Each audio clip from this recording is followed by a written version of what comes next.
नमस्कार साथियों, क्या आपको पता है कि जब चोट लग जाती है और हम चोट के ऊपर फिटकरी लगाते हैं तो फिटकरी लगाने से रक्त का जो थक्का होता है वो जल्दी से क्यों जम जाता है, यानी कि जो ब्लड हमारा बह रहा था वो आखिर बंद क्यों हो जाता है।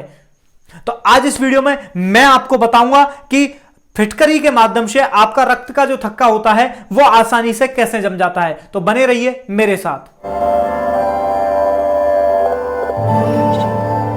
तो फिटकरी जो होती है और आपका जो रक्त का जो थक्का होता है इनमें बहुत गहरा संबंध है। दरअसल ये जो आपका है ऊर्णन का उदाहरण है। अब जरा समझिए ऊर्णन क्या होती है। मेरे पीछे आप फोटोज में भी देख पाओगे कि ऊर्णन जो होता है वो विलेयता पर डिपेंड करता है कि किस तरह कण विलय हो रहे हैं और किस तरह उनको अलग किया जा रहा है। देखिए 10⁻⁷ से लेकर 10⁻⁹ मीटर के तहत हम कणों को 3 भागों में बांटते हैं। पहला होता है आपका कोलाइडी, दूसरा होता है आपका निलंबन और तीसरा होता है वास्तविक विलयन। कोलाइडी विलयन जो होता है उसका आकार होता है 10⁻⁷ से 10⁻⁹ मीटर के बीच, जबकि आपका वास्तविक विलयन जो होता है उसका होता है 10⁻⁹ मीटर से कम, यानी कि इधर की तरफ वाला पूरा एरिया। और 10⁻⁷ से ज्यादा वाला जो आपका एरिया होता है वो आपका होता है कोलाइडी निलंबन। ठीक है, तो 3 तरीके से हमने कणों को बांटा। एक तो होता है आपका कोलाइडी विलयन, एक होता है निलंबन और एक होता है आपका वास्तविक विलयन। अब जरा समझिए, रक्त जो है वो आपका कोलाइडी का उदाहरण है। देखिए मैं आपको डिटेल में शॉर्ट वे में समझाता हूं, यानी कि एक देसी भाषा में समझाता हूं। आपने कभी मिट्टी ली है और उस मिट्टी को पानी में जरा घोलो। मिट्टी को जब आप पानी में घोलोगे और घोलने के बाद तो ऐसा लगेगा कि मिट्टी जो है वो मिल गई। मिट्टी से मेरा मतलब SiO2 यानी कि सिलिका यानी कि बालू रेत है। लेकिन जैसे ही आप थोड़ी देर के लिए उसको रखोगे तो मिट्टी के कण वो परत पर नीचे बैठ जाएंगे, नीचे की ओर क्या हो जाएंगे, जम जाएंगे। ये जो उदाहरण आपका है ये किस चीज का उदाहरण है, ये निलंबन का उदाहरण है। लेकिन अगर मैं रक्त की बात करता हूं या फिर मैं बात करता हूं दूध की या फिर मैं बात करता हूं पनीर की, तो आपको ऐसा लगता है कि दूध है उसमें सारे जो कण वो मिक्स हुए हुए हैं, यानी कि अच्छी तरह से फेंटे गए हैं। लेकिन दोस्तों ऐसा नहीं है।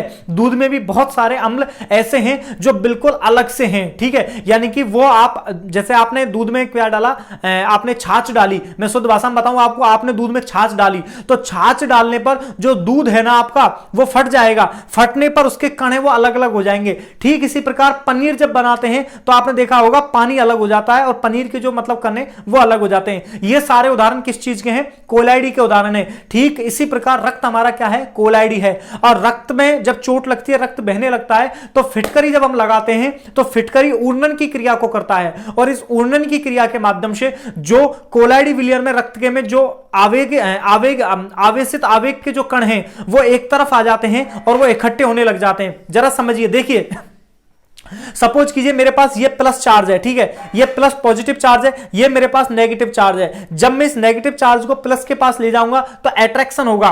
ठीक इसी प्रकार अगर ये पॉजिटिव है, ये भी पॉजिटिव है, ये नेगेटिव है, ये भी नेगेटिव है, तो क्या होगा, डिस्ट्रैक्शन यानी कि प्रतिकर्षण होगा।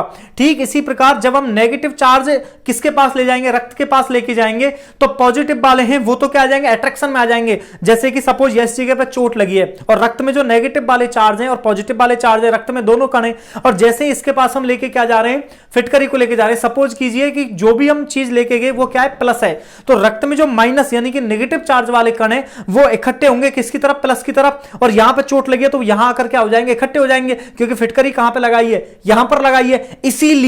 इसीलिए यहां पर क्या हो जाएगा, रक्त का जो थक्का है वो जम जाएगा, क्योंकि यहां पर बहुत सारे कण वो क्या हो गए, कलेक्ट हो गए, इकट्ठे हो गए और उन्होंने उस जगह पर खून को क्या कर दिया, जमा दिया। यह घटना क्या कहलाती है, यह ऊर्णन की घटना कहलाती है। तो शायद इस वीडियो में आप समझ गए होंगे कि ऊर्णन की घटना क्या होती है और किस तरह ऊर्णन की घटना के माध्यम से जो हमारे रक्त के जो कण होते हैं और फिटकरी जो होती है वो रक्त का थक्का जल्दी से जमा देती है। तो आज की वीडियो में बस इतना ही, मिलेंगे बहुत सारी ऐसी वीडियो के साथ। तब तक के लिए जय हिंद, जय भारत।